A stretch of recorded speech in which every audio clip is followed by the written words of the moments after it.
여러분 안녕하십니까, 동정민입니다. 오늘 뉴스에는 경기 침체가 현실화되면서 우리 경제에 찾아온 추운 겨울 소식부터 전해드립니다. 기업들 3분기 실적 공개가 시작됐는데요. 첫 타자인 삼성전자 뚜껑을 열어보니 어닝 쇼크 수준입니다. 어닝 쇼크, 시장에서 예상했던 것보다 실적이 더 저조하다는 뜻이죠. 작년 3분기와 비교해 영업이익이 31%나 감소했습니다. 물가도 오르고 환율도 오르고 기업도 소비자도 호주머니를 닫으면서 반도체도 안 팔리고 가전도 덜 팔렸습니다. 국가 전체 경상수지마저 적자로 돌아섰는데요. 먼저 안건우 기자가 보도합니다. 어닝 쇼크였습니다. 3분기 삼성전자의 잠정 매출은 76조 원, 5개 분기 연속 70조 원대 매출로 선전했지만 영업이익이 문제였습니다. 15조 원을 훌쩍 넘었던 작년보다 32% 가까이 쪼그라든 10조 8천억 원으로 시장 예상치인 12조 원을 하회한 겁니다. 삼성전자가 작년 같은 분기보다 영업이익이 감소한 건 2019년 4분기 이후 처음. 경기 침체로 글로벌 빅테크 기업의 반도체 수요가 줄면서 메모리 반도체 시장이 불황에 접어들었기 때문입니다. LG전자는 3분기 역대 최대 매출을 기록했지만 웃지 못했습니다. 영업이익은 가전제품 수요 위축으로 지난 2분기보다 뒷걸음질 쳤습니다. 경기도 어려워가지고 사실은 좀 뭐 새로 바꾸려고 생각을 했다가도 잠깐 한 번 더 생각하는 그런 경향이 많이. 새로 나온 좋은 것들은 가격이 너무 높은 편이라서 당장 바꿀 계획은 좀 없어 보입니다. 이런 가운데 8월 경상수지마저 적자로 돌아서며 2년 4개월 만에 최대치인 30억 5천만 달러 적자를 기록한 상황. 한국 경제의 버팀목이 흔들리면서 앞으로의 전망도 어둡습니다. 내년 말까지도 세계 경제 침체가 마무리되는 시점이 상당히 좀 길게 보고 있는 그런 상황이라 우리 수출 경기에는 상당히 좀 안 좋은 영향을 미칠 걸로 생각이 됩니다. 경제 전반에 적신호가 켜지자 정부는 오늘 윤석열 대통령 주재로 비상경제 민생회의를 열고 수출 지원 방안 마련에 나섰습니다. 채널A 뉴스 안건우입니다. 8월 경상수지 적자는 대중국 수출이 줄어든 영향이 컸습니다. 그런데 여기에 미중 갈등이 덮쳤습니다. 조만간 미 바이든 행정부가 중국을 겨냥해서 이 반도체 장비 수출 규제 조치를 발표할 전망인데요. 중국의 반도체 공장을 두고 있는 삼성전자와 SK하이닉스는 촉각을 곤두세우고 있습니다. 강유현 기자입니다. 로이터 통신은 현지 시각 6일 미국 상무부가 중국 반도체 기업의 미국산 기술과 장비 판매를 금지하는 조치를 이번 주 중 발표할 것이라고 보도했습니다. 18나노미터 이하 D램과 128단 이상 낸드 플래시, 14나노 이하 비메모리 반도체를 생산하는 중국 기업에 첨단 기술을 판매하려는 미국 기업은 별도 허가를 받아야 한다는 내용입니다. 지난 2020년 트럼프 행정부는 중국 화웨이에 대해 반도체 수출 규제를 폈습니다. 미국 기술과 장비를 사용했다면 해외 제품에 대해서도 수출을 통제할 수 있는 해외 직접 생산품 규칙, FDPR을 적용했는데 이를 중국 기업 전체로 확대하는 것으로 해석됩니다. 8월엔 엔비디아와 AMD의 슈퍼컴퓨터나 인공지능용 첨단 반도체를 중국에 수출하지 말라는 명령을 내리기도 했는데 이 내용이 구체화될 것으로 보입니다. 현재 삼성전자는 중국 시안에서 낸드 플래시를, SK하이닉스는 우시에서 D램을 생산하고 있습니다. 생산 물량은 각 회사 전체의 40% 정도 됩니다. 일단 바이든 행정부는 중국 기업이 아닌 다른 기업에 대한 수출은 별도 심사를 통해 허가할 가능성이 높다고 알려진 상황. 하지만 기업들이 건건히 심사를 받게 되면 중국 투자는 위축될 수밖에 없습니다.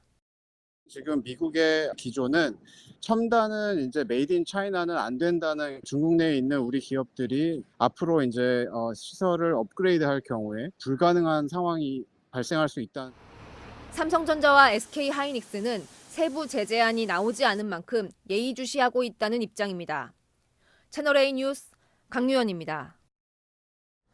글로벌 경제뿐 아니라 글로벌 안보도 비상 상황입니다. 바이든 미 대통령이 러시아의 핵 위협을 두고 1962년 쿠바 사태 수준의 위기라며 아마겟돈이라는 단어를 언급했습니다. 인류 최후의 전쟁을 뜻하는 단어죠. 실제로 러시아가 핵무기를 전방에 배치하는 모습도 포착됐습니다. 이다혜 기자입니다. 러시아가 점령한 우크라이나 지역 4곳의 합병을 묻는 주민투표를 앞두고 부분 동원령과 함께 핵무기 사용 가능성을 언급했던 푸틴 러시아 대통령. Для защиты России и нашего народа мы, безусловно, используем все имеющиеся в нашем распоряжении средства. 바이든 미국 대통령은 푸틴 대통령이 전술핵이나 생화학 무기를 언급할 때는 농담하는 것이 아니라며 러시아군이 상당히 저조한 성과를 올리고 있기 때문이라고 말했습니다. 러시아의 핵 위협에 대해 핵전쟁 직전까지 갔던 1962년 쿠바 미사일 위기 이래 최고 수준이라며 전술핵 무기를 쉽게 사용해버리면 아마겟돈을 피할 수 없다고 경고했습니다. 실제 러시아 국방부의 핵장비 전담부서 열차가 우크라이나 전방을 향해 이동하는 모습이 공개됐고 핵 어뢰 포세이돈을 실은 러시아 잠수함 벨고로드가 북극해에 잠복한 모습도 위성에 포착됐습니다. 북대서양조약기구 나토가 회원국들에게 러시아가 흑해에서 포세이돈을 실험할 계획이 있다는 첩보를 보냈다고 유럽 언론들이 전하기도 했습니다. 이에 독일과 프랑스 등 나토 동맹 9개국과 합동훈련을 펼친 미국도 현존하는 세계 최강 항공모함으로 불리는 제럴드 포드를 처음 전개하며 러시아의 핵 위협에 맞섰습니다. 일각에선 바이든 대통령의 아마겟돈 발언이 강력한 응징 경고로 러시아가 핵무기 사용을 포기하도록 유도하려는 의도라고 분석합니다. 채널A 뉴스 이다혜입니다. 당장 우리 한반도 안보도 빨간불이죠. 지난 일주일 북한은 연이어 미사일을 쏘고 어제는 하늘에 군용기를 띄우는 등 과감한 도발을 이어가고 있습니다. 우리가 주목하는 건 북한 핵실험이죠. 윤석열 대통령은 차근차근 대비하고 있다고 밝혔는데요. 북한이 끝내 핵실험을 감행할 경우 무엇을 준비하고 있는지 송찬욱 기자가 취재했습니다. 윤석열 대통령이 북한의 핵실험 재개 시 대응 방안에 대해 처음으로 언급했습니다. 북핵 대응을 해나가는 그 안보협력 3개국이 외교부 또 안보실 이런 다양한 채널들을 가동을 해서 거기에 대한 대응 방안을 아주 차근차근 준비를 해나가고 있습니다. 미리 말씀드리기는 좀 어려울 것 같습니다. 구체적 방안에 대해선 말을 아꼈지만 한미일 군사훈련이 더 강화될 것이란 전망이 나옵니다. 여권 고위 관계자는 우리 군이 현무5 시험 발사를 공개하고 미국 핵항모 로널드 레이건호가 동해에 다시 등장한 것처럼 군사적 대응 수위를 높여갈 수 있을 것이라고 말했습니다. 실제 한미일이 전례 없는 2주 연속 해상연합훈련을 실시하며 북한에 경고장을 보내고 있습니다. 문재인 정부 시절인 2018년 평양 정상회담 계기로 채택된 9.19 군사합의 파기를 공개 선언할 가능성도 있습니다. 북한의 도발 강도를 봐가면서 그 9.19 군사합의의 효용성에 대해서 검토를 하도록 하겠습니다. 그 상황이 훨씬 더 심각해지고 이런 상황에서는 우리 정부로서도 여러 가지 옵션들을 검토할 수밖에 없을 것이다. 7차 핵실험이 현실화될 경우 국제사회와 공조한 대북 경제 제재도 한층 더 강화될 전망입니다. 채널A 뉴스 송천욱입니다. 이런 북한 도발에 맞서 한미일이 지금 연합훈련을 하고 있는데요. 이재명 민주당 대표가 이 훈련을 극단적 친일 행위라며 맹비난했습니다. 독도 인근에서 했다는 이유에서입니다. 당 회의실에 문재인 전 대통령 사진을 내걸고 한반도 평화 정착에 힘쓰겠다고 강조했습니다. 유준 기자입니다.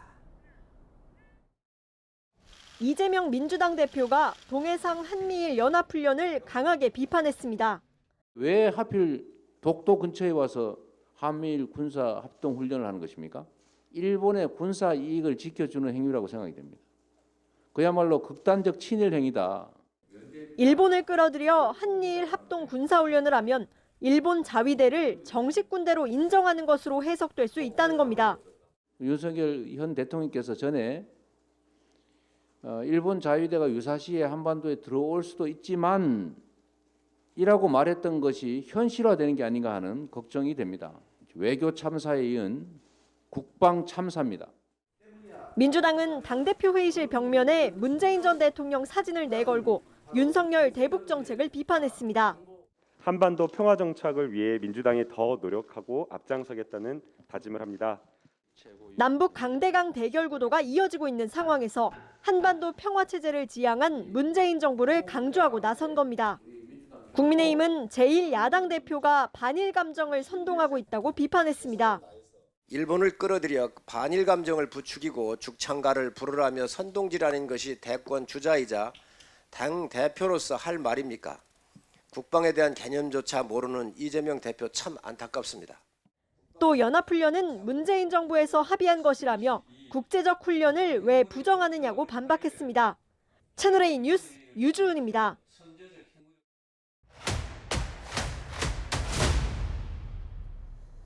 아는 기자, 아자 외교안보 국제부 곽정아 기자 나왔습니다. 곽 기자, 어제 우리 한반도 상공에 남북 전투기 42대가 동시에 뜨는 일이 벌어졌다는데 이게 10년 만의 일이라면서요? 네, 어제 오후 2시쯤이었습니다. 우리 군 레이더에 북한 군용기 12대가 빠르게 남하하는 행적이 포착됐습니다. 전투기 8대와 폭격기 4대가 편대 비행을 한 건데요. 북한 군용기들이 황해도 곡산과 황주 일대까지 남아 있습니다. 군사 분계선으로부터 북쪽으로 60km 떨어졌으니까 남쪽으로 많이 내려온 셈이죠. 네. 또 이 일대를 약 1시간 비행하면서 특정 지역의 공대지 사격 훈련까지 벌였습니다. 말 그대로 시위 비행을 한 겁니다. 그래서 우리 군도 이제 대응 조치를 취한 거군요. 네. 최근 북한 전투기가 이렇게 대남 위협을 목적으로 비행하면서 도발한 적이 없었기 때문에 우리 군도 즉각 조치에 나섰습니다. 초계 비행 중이던 전투기 F-15K를 즉각 투입했고 후속 전력까지 포함해서 총 30여 대 전투기가 신속하게 대응 출격을 한 겁니다. 자, 얘기를 들어보니까 이 북한 군용기가 특별 감시선까지 내려왔다고 하던데 특별 감시선이 뭡니까? 우선 잘 아시는 군사분계선부터 설명을 드릴게요. 네. 그로부터 20에서 50km 북쪽에 북한 도발에 즉각 대응을 해야 하는 마지노선으로 불리는 전술조치선이 있고요. 특별 감시선은 이 전술조치선보다 북쪽으로 수십 킬로미터 더 위에 떨어져 있습니다. 이 특별감시선은 적기가 출격을 해서 10분이면 수도권으로 진입하는 상황을 고려해 우리 군이 가장 빨리 대응하기 위해서 설정한 가상의 선입니다. 어제 우리 군이 대응한 것도 이 특별감시선을 넘었기 때문입니다. 다만 전술조치선은 넘지 않았습니다. 실제로 북한이 이 전술조치선마저 넘어온 적이 있습니까? 10년 전에 실제 사례가 있습니다. 2012년 당시에 탈북자 단체의 대북전단 살포에 반발해서 네. 북한이 미그-29 전투기 4대를 출격시켜서 개성 인근까지 내려왔습니다. 그때도 우리 전투기가 비상출격을 했습니다. 이 북한의 전투기가 이제 하늘에 뜬 다음에 실사격 훈련도 했다 그러더라고요. 실제로 이 전투기 기종이 어느 정도 위협적인 거예요? 우리 군은 여기에 대해서 압도적으로 대응했다고 밝혔습니다. 어제 북한의 편대 비행 기종 같은 경우에는 러시아제 일류신 28 폭격기, 수호이 25, 그리고 미그 21기 등으로 관측이 되는데요. 네. 대부분 이게 노후화된 것들입니다. 그래서 일류신 28기만 해도 1950년대 활약하던 전투기다 보니까 박물관에 전시가 될 정도입니다. 사실 우리 기종 같은 경우에는 공중전력에 관한 한 한미는 북한을 압도하게 됩니다. 이 스텔스 기능을 갖춘 F-35까지 운용을 하고 있다 보니까 실제 공중전이 열리면 북한군은 바로 격추될 것이다. 이런 얘기가 나오고요. 그러니까 우리는 그보다 훨씬 이제 나은 전투기라는 건데 네. 그렇다면 무모한 도발 아니었습니까? 김정은은 왜 10년 만에 군용기로 편대 비행을 했을까요? 그러니까 모든 전력을 다 동원을 해서 한미와 전면전을 할 수 있다. 이런 메시지를 발신을 한 겁니다. 어제 북한이 탄도미사일 2발 발사에 편대 비행까지 했는데요. 동해에 미 핵항모 로널드 레이건 함이 코앞에 있는데도 도발을 한 겁니다. 문제는 도발을 계속하다 보니까 한미를 당황시킬 한 차원 더 강한 것들, 네. 예측 불가능한 것들이 나올 가능성이 높다는 겁니다. 사실 어제의 편대 비행도 그 자체보다는 7차 핵실험이나 핵탄두 실전 배치 등 김정은 위원장의 다음 폭주가 더 위협적입니다. 북한 공군력들이 또 다시 움직인다는 것은 9.19 남북 군사 합의에 비행 금지 구역 설정을 좀 파기하는 의도가 있지 않나. 이종섭 국방부 장관도 오늘 전군 지휘관 회의를 열어서 성동격서식 전술 도발 가능성도 간과할 수 없다고 말했습니다. 자, 시청자 질문 받아보겠습니다. 자, 적대적 행위를 중단하는 9.19 군사합의는 이제 휴지 조각이 된 거 아니냐라는 질문이신데 실제로 네. 여권 내에서도 파기하자 얘기가 나오더라고요. 네. 파기를 하면 그다음에 어떻게 되는 거예요? 일단 만약 파기가 되면 먼저 비무장지대에서 철수된 감시초소 GP를 다시 설치할 수 있게 됩니다. 또 현재 연평도에는 K9 자주포 훈련을 못하고 있는데 동해와 서해 실사격 훈련 구역이 넓어지기 때문에 이 훈련이 다시 가능해지고요. 또 우리 군의 최전방 유무인 비행 구역이 확대가 돼서 정찰 역량도 강화됩니다. 한반도 안보 상황이 급속도로 냉각될 것이라는 전망도 나옵니다. 네, 잘 들었습니다. 아는 기자 곽정아 기자와 살펴봤습니다. 국민의힘 윤리위원회가 밤사이 마라톤 회의 끝에 이준석 전 대표에 대한 당원권 정지 1년이라는 추가 징계를 내렸습니다.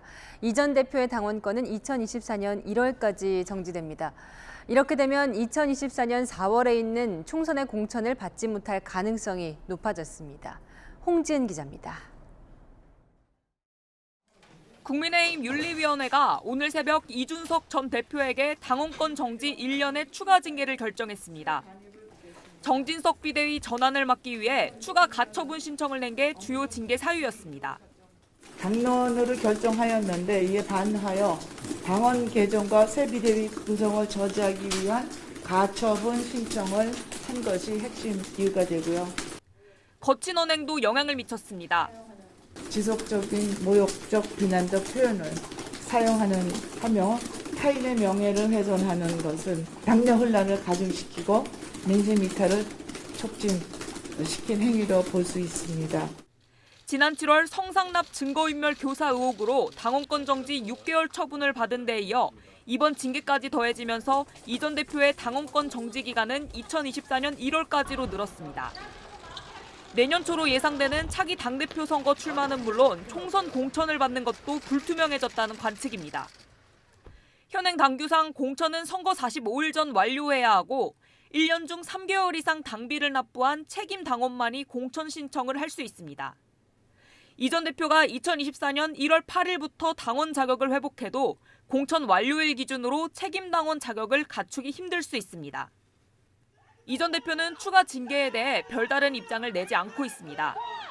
이 전 대표 측은 윤리위 결과에 대해 가처분 신청을 안 할 수도 있다며 주말 동안 상황을 지켜보며 앞으로의 계획을 구상할 것이라고 밝혔습니다. 채널A 뉴스 홍지은입니다. 국민의힘은 오늘 정부조직법 개정안을 발의했는데요. 여기에 여성가족부 폐지가 포함됐습니다. 윤석열 대통령도 나섰지만 다수당인 민주당이 반대하고 있어서 국회 마찰은 불가피해 보입니다. 이현수 기자가 보도합니다. 국민의힘은 소속 의원 전원 명의로 여성가족부 폐지 등을 담은 정부조직법 개정안을 발의했습니다. 개정안에 따르면 여성 고용을 제외한 여가부 기능을 보건복지부 내 신설본부로 이관하게 됩니다. 정부는 여가부 조직은 폐지되지만 기능은 강화된다며 여론전을 시작했습니다. 부처를 폐지하더라도 기존에 맡고 있던 그 기능들은 없애는 것이 절대 아닙니다.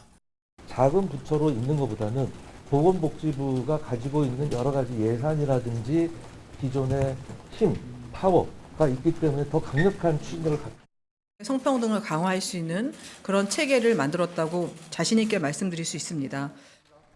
대통령도 나섰습니다. 권력 남용에 의한 성비위 문제에 대해서도 피해 호소인이라고 하는 그런 시각에서 완전히 탈피하자. 그리고 여성에 대한 보호를 더 강화할 것입니다. 박원순 전 서울시장의 성추행 사건 피해자를 민주당 일부 인사들이 피해 호소인이라고 부른 걸 언급하며 민주당을 비판한 겁니다.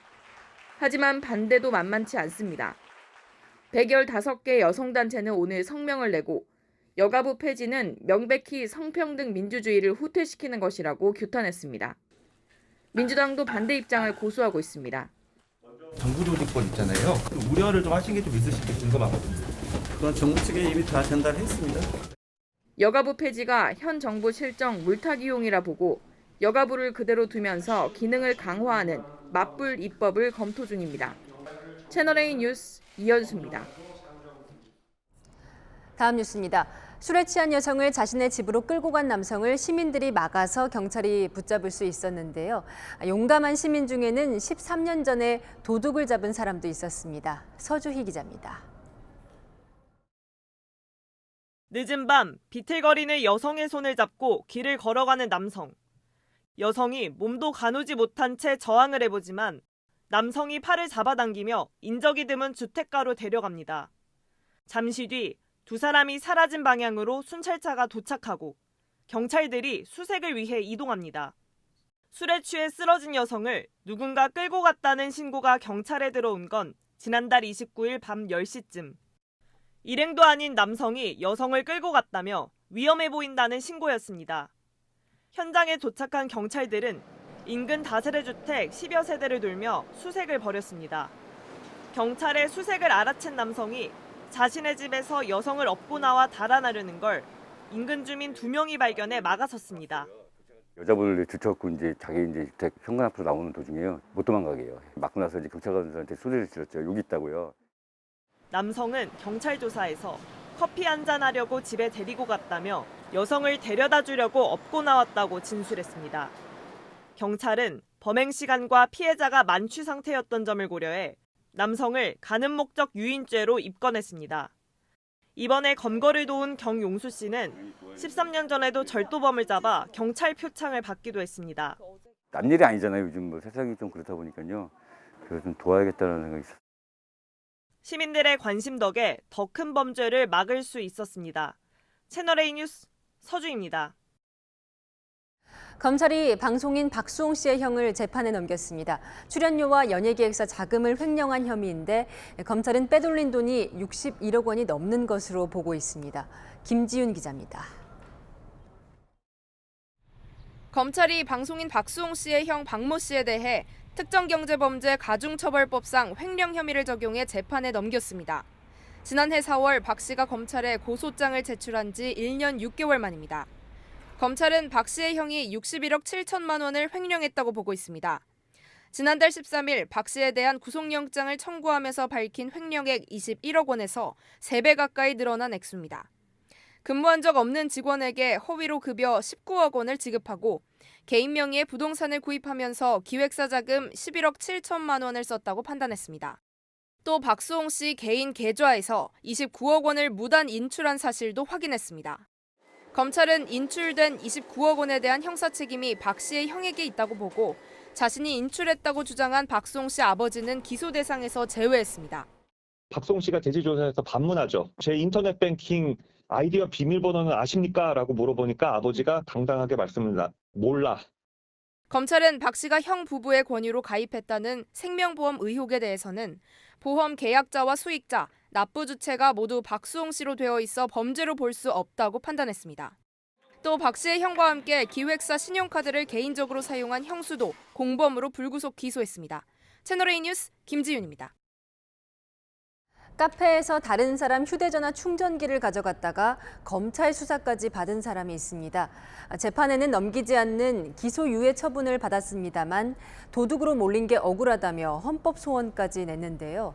어떤 결론이 났는지 사공성근 기자가 보도합니다. 매장을 찾은 손님들을 위해 충전용 콘센트를 설치한 카페. 깜빡하고 충전기를 두고 가는 손님도 종종 있습니다. 충전기 놓고 가시는 경우가 가끔 있는데 대부분 바로 찾으러 오시거나 아니면 제가 따로 챙겨놓죠. 지난 1월 제주도 카페를 찾은 A씨도 마찬가지. 전날 휴대전화 충전기를 두고 온 카페를 찾아갔지만 충전기는 사라져 있었습니다. 카페 CCTV를 확인해 자신의 충전기를 가져간 사람이 B씨인 걸 확인했고 경찰에 신고했습니다. B씨는 내 충전기인 줄 알았다고 항변했습니다. 카페에서 자리를 옮겼을 때 자기 충전기를 옮겨 꽂은 걸로 착각했다고 했지만 검찰은 절도죄가 성립된다고 봤습니다. 다만 재판에는 넘기지 않는 기소유예 처분을 내렸습니다. B씨는 억울하다며 헌법 소원을 냈고 헌법재판소는 재판관 만장일치로 기소유예 취소를 결정했습니다. 충전기는 크기나 모양이 비슷해 혼동 가능성이 있다는 이유였습니다. 또 B씨가 남의 충전기를 자기 걸로 훔칠 의사가 있다고 보지도 않았습니다.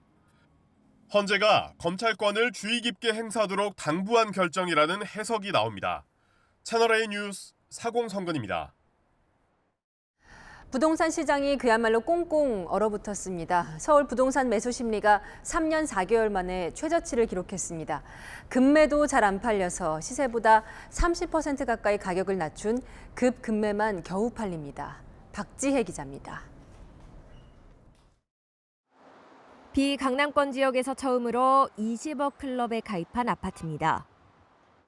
올해 초까지만 해도 25억 원을 넘어서며 최고점을 찍은 이 아파트. 최근 무려 7억 떨어진 가격에 손바뀜했습니다. 이금이 또 뭐 다행이다 하고 하시는 분들이 있는데 좀 조금 더 지켜본다고는 사실은 해요. 집을 팔아야 하는 사람은 시세보다 수천만 원 낮춰도 집이 팔리지 않아 가슴앓이를 합니다. 2천에서 3천 정도 저렴한 가격에 집을 내놨는데요. 6, 7개월이 지나도 아직까지 문의도 많지 않고 매매를 하지 못하고 있습니다. 사실 거의 반포기 상태로 있어요, 지금은. 매수 희망자들은 일단 버티기에 돌입한 상황. 금리도 예전에 비해서 많이 높아져서 이제 대출을 받기가 조금 부담스럽고요. 좀 더 떨어지지 않을까 하는 기대감도 좀 있어서 좀 망설이고 있습니다. 서울 아파트 매매 수급 지수는 20주째 하락해 3년 4개월 만에 최저치를 기록했습니다. 2030 세대 매수 행렬이 이어졌던 노원, 도봉, 강북 등 동부권뿐만 아니라 종로구 등 도심권, 강남권도 모두 떨어졌습니다. 다음 주 한국은행 금융통화위원회가 기준금리를 0.5%포인트 올리는 빅스텝을 밟을 것으로 예상되는 가운데 매수 관망세는 더욱 짙어질 전망입니다. 채널A 뉴스 박재입니다. 국정감사 오늘은 통일부 국감장으로 가보겠습니다. 탈북어민 북송 사건, 서해 공무원 피격 사건. 민주당은 윤석열 정부의 정치 기획이라고 공격했는데요. 권영세 통일부 장관, 문재인 정부 잘못이 명백하다고 맞받았습니다. 최수연 기자입니다. 민주당 의원과 권영세 통일부 장관은 강제 북송된 탈북어민들의 귀순 의도를 놓고 설전을 벌였습니다. 통일부에서는 초기부터 순수한 귀순으로 보고 있는 겁니까?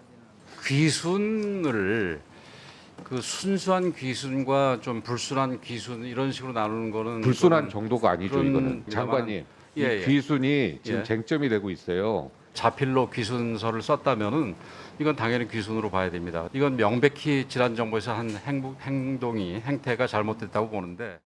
권 장관은 탈북 어민들이 16명을 살해한 흉악범이라는 지적에 국내에서 재판으로 해결했어야 할 문제라고 맞섰습니다. 우리 사법체계에서 재판을 통해 가지고 하면 되는 부분이고 조두순이라든지 김근식이라든지 왜 그 애들 성추행하고 뭐 살인하고 이런 친구들이 있지 않습니까? 그럼 그런 친구들은 어떻게 우리 사회에 내보내겠습니까? 그 뭐 다르지 않죠. 감사원 감사가 진행 중인 서해 공무원 피격 사건을 두고도 공방이 벌어졌습니다. 해경과 국방부 발표에 맞춰서 너무도 신속하게 감사원이 바로 다음 날 감사 착수를 했기 때문에 정치적 의도가 있는 것이 아닌가? 통일부 장관으로서는 그 서해 이 피격 사건에 대해서는 좀 성급한 결정했고 명명백백하게 수사나 감사를 통해서 밝혀져야 되고. 권 장관은 지난 정부에서 문제가 있었던 건 고치고 가는 게 필요하다며 수사기관이나 감사원에서 법적 의무를 다하고 있을 뿐이라고 강조했습니다. 채널A 뉴스 최수연입니다. 검찰이 이상직 전 민주당 의원에 대해 사전 구속영장을 청구했습니다. 이스타항공 창업주인 이 전 의원이 이 승무원 채용 과정에서 특정인을 추천하고 그 대가로 뇌물을 받았다는 혐의인데요. 이 자세한 내용은 김의태 기자가 보도합니다. 검찰이 사전 구속영장을 청구한 대상은 이상직 전 더불어민주당 의원과 최종구 전 이스타항공 대표 등 2명입니다. 지난 2014년에서 15년 승무원 채용 과정에서 인사팀의 특정 지원자를 추천하고 채용 기준에 미치지 못하는 지원자를 합격시키는 대가로 뇌물을 받았다는 혐의를 받고 있습니다. 지난 3월 경찰은 채용 비리 의혹에 대해 무혐의 결론을 내렸지만 검찰은 사건을 넘겨받아 재수사를 벌여왔습니다. 이 전 의원은 수백억 원 규모의 이스타항공 배임 횡령 혐의로 1심에서 징역 6년을 선고받고 법정 구속된 바 있습니다. 현재는 보석으로 풀려나 불구속 상태에서 항소심 재판을 받고 있는데 채용 비리 의혹에 대해선 지역 인재를 채용했을 뿐이라는 입장을 밝힌 바 있습니다. 채용 비리 의혹은 이번 국정감사에서도 논란이 됐습니다. 한명수 의원께서 관련돼 있는 걸로 나타나고 70명 중에 70득을 했습니다. 이분이. 양기대 의원님이 등장하십니다. 예, 이분의 경우는 132명 중에 106등을 했고요. 그다음 이원욱 의원님 70명 중에 42등입니다. 사실이 아닌 것으로 밝혀질 경우 분명히 책임을 지고 국회의원직도 사퇴해야 할 것입니다. 이스타항공 내부 관계자는 채널A에 국감에서 거론된 이름 말고도 청탁한 사람이 더 있는 것으로 안다고 말했습니다. 채널A 뉴스 김우태입니다.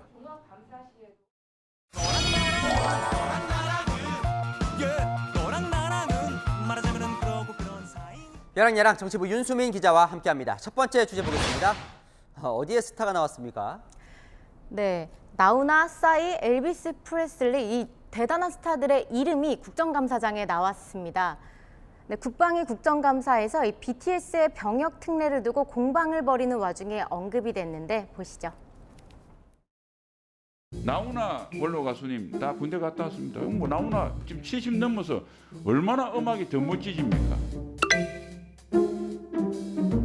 엘비스 프레슬리 군대 갔다 왔습니다. 빌보드 차트 엘비스 프레슬리 엄청나게 많이 했어요.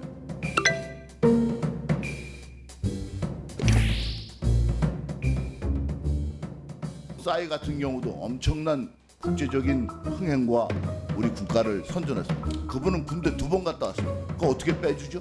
군대 갔다 와서 하는. 그 말은 여당 의원들은 알만한 스타들도 다 군대를 갔다 왔으니 BTS도 가야 한다 뭐 이런 뜻인 것 같군요. 네, 맞습니다. 이제 그러자 야당 의원들도 세계적인 스타를 언급하며 맞섰는데요. 누굴까요? 비틀즈 국적이 어디입니까? 영국으로 알고 있습니다. 비틀즈가 기사자기를 받은 건 압니까? 그건 그 당시 비틀즈가 전 세계를 흔들었거든요. 그 비틀즈에 준하는 정도의 BTS가 있다는 것도 아시죠? 우우 군대는 때 되면 알아서들 갈 테니 우리 이름 팔아먹으면서 숟가락을 얹으려고 한 XX들 이게 노래 가사입니다. 병력을 하는 특혜를 줌으로써 형평성을 유지하는 나라라 이렇게 이미지를 심을 수 있는 기회가 되기를 바랍니다.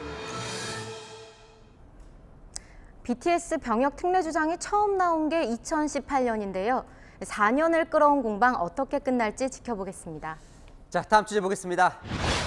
국정감사장이 이 뻐꾸기 발언 때문에 뒤집어졌다고요. 네, 국회 과방위에서 권성동 국민의힘 의원이 한 말인데요.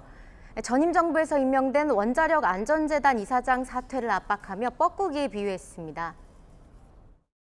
정의당에 있다가 그다음 민주당 정부에 가 있다가 또 윤석열 정부 밑에서 일을 하고 무슨 뻐꾸기입니까 지금? 이동주 저동주 옮겨가는 사는 뻐꾸기예요? 나는 부끄러워서 고개를 못 들겠어요. 차라리 혀 깨물고 쭉 찍고 뭐하러 그런 짓 합니까? 상에 대해서 굉장히 폭언에 가까운 말씀을 하신 것은 사과하십시오. 뭘 사과해요 사과기는? 이건 무슨 말이야? 탄핵으로 하는 분이 원자력 안전재단 이사장이 그렇게 뻔뻔하니까 그 자리에 앉아 있겠죠. 혀 깨물고 죽지 발언이 논란되니까 권성동 의원이 해명을 했더라고요. 김재남 이사장이 아니라 나였으면 그랬다 뭐 이런 취지였다고요. 네, 맞습니다. 네, 이번에는 행안위 국정감사장으로 가보실 텐데요. 광주 서구청장이 성폭행 혐의로 고소당한 사건을 언급하다 고성이 오갔습니다. 오고돈, 안희정, 박원순 등 위력에 의한 성범죄 사건을 빼어닮은 광주판 더불어민주당 권력층의 성범죄 사건입니다. 시민을 모욕합니다. 광주 시민을 보호하려는 겁니다. 그게 보호하는 겁니까? 사과하세요. 골프 사면 사과라고 하시는데요. 사과를 굉장히 좋아하시네요. 제가 사과하면 바꿨으니까요. 1년에 한 번 하는 국정감사, 시간을 소중히 쓰면 좋겠습니다. 자, 주제 하나만 더 보겠습니다. 국정감사에 윽박지르는 모습은 많이 봤는데 90도로 인사를 한 의원이 있군요. 네, 신원식 국민의힘 의원인데요. 이재명 민주당 의원이 독도에서 한미일 연합훈련을 한 건 친일 행위다 이렇게 비판하자 군에 대신 사과했습니다. 여야를 떠나서 국회의원을 한 사람으로서 우리 국군 장병께 깊은 사죄를 드립니다. 죄송합니다. 신원식 의원이 군 장성 출신이죠. 네, 그렇습니다. 다음 장소는 식약처 국정감사장인데요. 마약 이름을 딴 댄스를 춘 배우를 마약 예방 광고에 출연시켰다며 이 드라마를 소환했습니다. 그 드라마 수리남이라고 보셨나요? 그 내용은 알고 있습니다. 우리가 청정국이라고 했는데 지금은 그게 아니고 수리남과 같은 현실이 우리 대한민국에서 벌어지고 있는 거 아닌가. 네, 화면 한번 보시죠. 허성태라는 배우인데 이분이 시각지에서 공익 광고를 했죠. 마약에 도답해서 단 한 번이라는 변명은 소용없습니다. 적절하다고 보시는 겁니까? 다시 판단해야 되겠다고 생각합니다. 자, 국감장에서 정말 다양한 걸 다루는군요. 네, 한 개 더 있습니다. 이 기상청 국감에서도 다소 황당한 요구도 있었습니다. 기상청장님, 그 우박을 미리 막는 방법은 없습니까? 아직까지는 제가 알기로는 우박을 막는 방법은 엉뚱한 질문일 수도 있는데 우박이 내리는 시점을 정확히 파악해가지고 우박을 비로 만드는 기술도 만들 수 있지 않습니까? 상상을 해보고 충분히 모든 일들이 상상으로서 그다음에 앞으로 연구해볼 만한 가치는 있는 적극적으로 거라고 이런 부분. 우박을 비로 만들어달라? 왜 이런 질문을 한 겁니까? 김 의원의 지역구인 경북이 이 우박 피해가 큰 데다 비는 부족하다고 하면서 나온 말이었는데요. 지역 사랑도 좋지만 지금 하고 있는 건 국정감사라는 것 잊지 말았으면 좋겠네요. 네, 지금까지 여랑야랑이었습니다. 자, 방금 전에 노벨 평화상 수상자가 발표됐는데요. 러시아와 우크라이나, 베라루스 인권운동가와 단체가 공동 수상했습니다. 가능성이 점쳐졌던 젤렌스키 우크라이나 대통령 수상은 불발됐지만 이 러시아를 향한 경고가 담겼다는 해석입니다. 김윤수 기자입니다. The Nobel Peace Prize for 2022 to one individual and two organizations. 올해 노벨 평화상은 벨라루스 인권운동가와 러시아와 우크라이나 인권단체가 공동 수상했습니다. 벨라루스의 알레스 비알리아츠키와 러시아의 메모리얼, 우크라이나의 시민자유센터입니다. 노벨위원회는 수상자들이 지난 수년간 권력을 비판하고 시민들의 기본권 보호를 위해 노력해왔다며 선정 이유를 설명했습니다. 60세의 비알리아츠키는 1980년대 벨라루스에서 시작된 민주화 운동을 촉발시키는 데 일조하고 현재도 옥중에서 활동을 이어가고 있습니다. 노벨위원회는 메모리얼과 시민자유센터 또한 수십 년간 평화와 민주주의를 제고한 노력을 높이 평가한다고 밝혔습니다. 러시아의 침공을 받은 우크라이나의 젤렌스키 대통령이 평화상 수상 후보에 올랐다는 분석도 나왔지만 결국 인권단체에게 돌아갔습니다. 채널A 뉴스 김윤수입니다. 마약에 빠진 전직 경찰의 어린이집 총기 난사 사건으로 태국이 충격에 빠졌습니다. 멕시코의 시청에서도 마약 조직이 대낮에 총기를 난사해 시장을 포함해 20명 이상이 숨졌습니다. 염정원 기자입니다. 멕시코 남부 산미겔 토톨라판시 시청 건물 벽면이 총알 자국에 벌집이 됐습니다.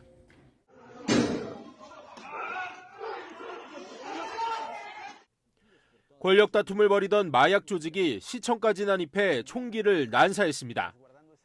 시장과 시장의 아버지를 포함해 최소 20명이 사망한 것으로 알려졌습니다.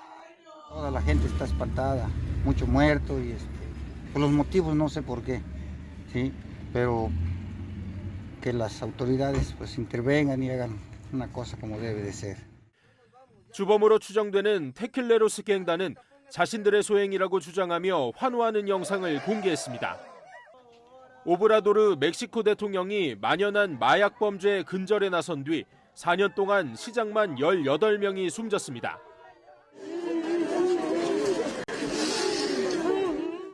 시신을 담은 관이 끊임없이 나오고 유가족의 눈물은 마를 새 없습니다. We were very shocked. It's like our heart is broken many pieces. He is our loved one. He is 2 years 11 months. 마약에 취한 전직 경찰관의 총구는 임신 8개월의 교사에게도 향했습니다. 8 เดือนเขาก็มาทำงานอยู่ตรงนี้ได้นี่แหละปีที่ 2. ปีที่ 2เขาก็เป็นเด็กนิสัยดีร่าเริง 살아남은 사람들도 악몽에서 벗어나지 못합니다. ได้ยกไหมมันก็กำลังยัดลูกหนูยกมือไหว้มันหนูไม่รู้จะทำยังไง 가족을 포함해 40명 넘게 살해한 뒤 스스로 목숨을 끊은 총기 난사범은 마약 혐의로 재판을 앞두고 있었습니다. 태국 총리는 유가족들에게 애도를 전하고 조기를 개항하도록 했습니다. 채널A 뉴스 염정원입니다. 죽음을 앞둔 환자들을 위해 만들어진 호스피스 병원. 수요는 많지만 공급이 부족합니다. 이곳에서 환자들은 어떻게 삶의 마지막을 준비하는지 서상희 기자가 병동 내부에 들어가 봤습니다. 삶과 죽음의 경계. 이곳은 존엄한 죽음을 준비하는 호스피스 병동입니다. 6년간 유방암을 앓아온 71세 황수옥 씨. 온몸에 암세포가 퍼져 더 이상의 치료는 어려운 상황. 6살 터울의 동생은 언니와 호스피스 병원을 찾았습니다. 우리 언니가 천국에 가면은 제가 못 보잖아요. 그래서 호스피스 병동에 있으면 제가 마지막까지 볼 수 있으니까. 한 번 더 어루만지고 사랑한다 말하고 이별을 준비하는 법을 배웁니다. 언니 사랑해. 언니 사랑해. 언니 얼굴이 언니 예뻐요. 입원형 호스피스는 말기 암 환자라는 의사의 소견서가 필요합니다. 건강보험이 적용돼 본인 부담금은 5%입니다. 통증을 조절하는 처치를 받고 심리적, 영적 돌봄도 받습니다. 코로나19는 호스피스 병동에도 가혹한 시간이었습니다. 면회가 자유롭지 않다는 거. 면회가 자유롭지 않으니까 어떻게 인종을 보냐 이런 말씀을 계속 많이 하셨거든요. 외부 강사 초청이 중단될 땐 의료진들이 직접 나서 꽃꽂이를 함께하고 정서적으로 안정될 수 있게 도와드리고 그동안 잘 살아오셨다고 고생하셨다고 친구 때로는 가족의 마음으로 함께하며 삶과 죽음의 의미를 돌아봅니다. 나갈 때는 너희들이 정말 즐거운 노래를 불러주고 정말 환영이었으면 좋겠다. 눈물을 보이는 장례식장은 나는 그렇지 않는다. 하지만 국내에선 호스피스 입원조차 쉽지 않습니다. 매년 8만 명이 암으로 숨지지만 전국의 호스피스 병동은 단 1,400여 개로 턱없이 부족하기 때문입니다. 지난 7월 천국으로 떠난 60대 가장의 편지입니다. 아빠의 좋은 부분이 있다면 그걸로 추억해 주렴. 우리 세 식구 잘 지내고 건강하고 행복해. 채널A 뉴스 서상입니다. 경복궁 바로 옆에 높은 담장에 둘러싸여서 들여다보기도 어려운 넓은 땅이 있었죠. 종로구 송현동 부지가 100년 만에 시민들에게 개방됐습니다. 어떤 모습인지 장하얀 기자가 보여드립니다. 잔디광장과 대형 보름달 조명을 배경 삼아 사진을 찍고 야생화 꽃길을 따라 산책을 즐깁니다. 2024년 말까지 시민들에게 임시로 개방된 종로구 송현동 부지엔 온종일 시민들 발길이 이어졌습니다. 부지를 둘러쌌던 4m 높은 담장이 얕음한 돌담으로 바뀌면서 주변에서도 쉽게 녹지를 볼 수 있게 됐습니다. 보행로를 이용하면 경복궁과 청와대, 북촌까지 한 번에 갈 수 있습니다. 답답한 고층 빌딩이 서울에 많은데 이렇게 큰 부지에 공원이 생겼다는 게 시민들한테도 되게 좋을 것 같아요. 아무로도 없게 쌓아줘는 이 안이 많이 궁금했지만 들어와 볼 수는 없었는데 오늘 마침 담이 다 버려서 가지고 들어와 보니까 너무 좋아서. 경복궁 바로 옆에 자리 잡은 송현동 부지는 우리나라 근현대사의 흔적이 고스란히 담겼습니다. 일제강점기 시절엔 식민 수탈기구인 조선식산은행 사택으로 해방 이후엔 미군과 미 대사관 숙소 등을 거쳤습니다. 지난 1997년 삼성생명이 1,440억 원에 사들였다 2008년 대한항공에 2,900억 원에 되팔았고 대한항공은 한옥 호텔을 지으려던 계획이 무산되자 지난해 12월 5,580억 원을 받고 서울시에 부지를 넘겼습니다. 2025년부턴 고 이건희 삼성 회장의 유족이 기증한 문화재와 미술품을 전시할 기증관 공사가 시작됩니다. 서울시는 임시 개방 기간 동안 다양한 시민 참여형 문화예술 공간으로 활용할 계획입니다. 채널A 뉴스 장하얀입니다. 10월의 두 번째 연휴, 한글날 연휴를 하루 앞두고 있습니다. 계획 세우셨나요? 이번 연휴 동안은 전국적으로 비가 내리며 더 쌀쌀해질 전망입니다. 내일은 비가 제주에 조금 오겠고요. 일요일엔 전국에 오다가 월요일이면 차츰 그칩니다. 연휴 계획에 참고하시길 바랍니다. 내일은 절기 한로이기도 합니다. 차가운 이슬이 맺혀 서리가 된다는 절기와 어울리게 기온이 뚝 떨어질 전망인데요. 특히 낮 기온이 모레 4도 안팎으로 떨어지겠고요. 글피엔 15도를 밑돌며 매우 쌀쌀해질 전망입니다. 내일 기온은 오늘과 비슷하겠습니다. 아침 기온은 10도 안팎, 낮 기온은 20도 안팎으로 일교차 크겠습니다.